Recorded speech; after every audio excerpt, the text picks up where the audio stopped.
Marie-Philomène Sophie Robtus, dite « Surprise », est née le 5 novembre 1848 au Vauclin en Martinique. Sa mère, Zulma, acquiert avec le reste de sa famille le nom de Robtus à l'abolition de l'esclavage qui devient aussi celui de sa fille. Celle-ci est donc, pour l'état civil, Marie-Philomène Sophie Robtus. Mais toute sa vie, elle sera appelée simplement Lumina. Sa famille cultive des caféiers, cacaoyers, bananiers et canne à sucre. Lumina se sensibilise alors aux conditions de vie inégales des travailleuses et travailleurs de la Martinique rurale dans cette période du post-esclavage où l'abolition n'a pas aboli les injustices d'une société fondée sur la discrimination. Cette prise de conscience l'a conduit à participer à la révolte de 1870 dans la campagne du sud de la Martinique. Cette insurrection naît d'un événement raciste qui a lieu en février 1870. Une altercation éclate entre Léopold Lubin, ouvrier agricole noir, et Augier de Maintenon, jeune Français, aide-commissaire de marine et ami des Becquet.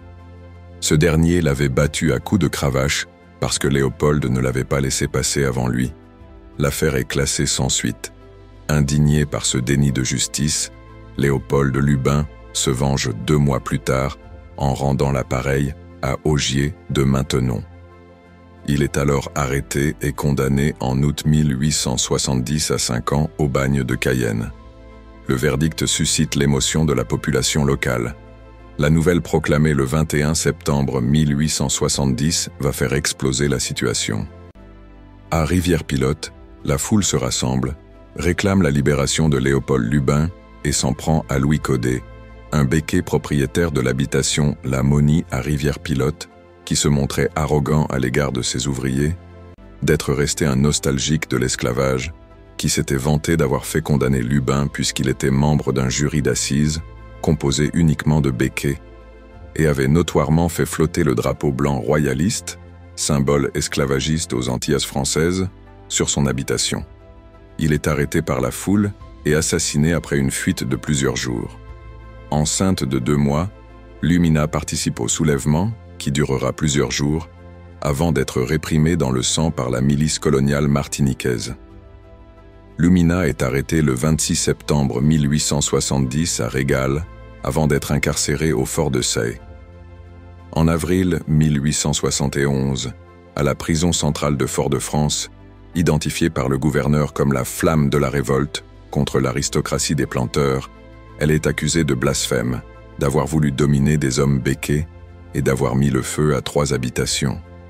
À l'issue de son procès en juin 1871, elle est condamnée aux travaux forcés à perpétuité pour sa participation active à l'insurrection.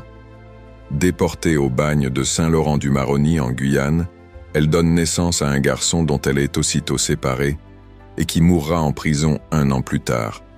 On la marie de force à un paysan breton bagnard. Elle décède le 15 novembre 1879 sans jamais avoir revu la Martinique. Longtemps oubliée, elle fait désormais l'objet d'hommages officiels avec notamment une statue à Rivière-Pilote aux côtés de Louis Telga et Eugène Lacaille, 2 des meneurs du soulèvement et d'un lycée professionnel à Schœlcher qui porte son nom, Lumina Sophie.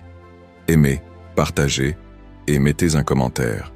Suivez-moi pour plus d'histoires sur les différentes communautés des Antilles.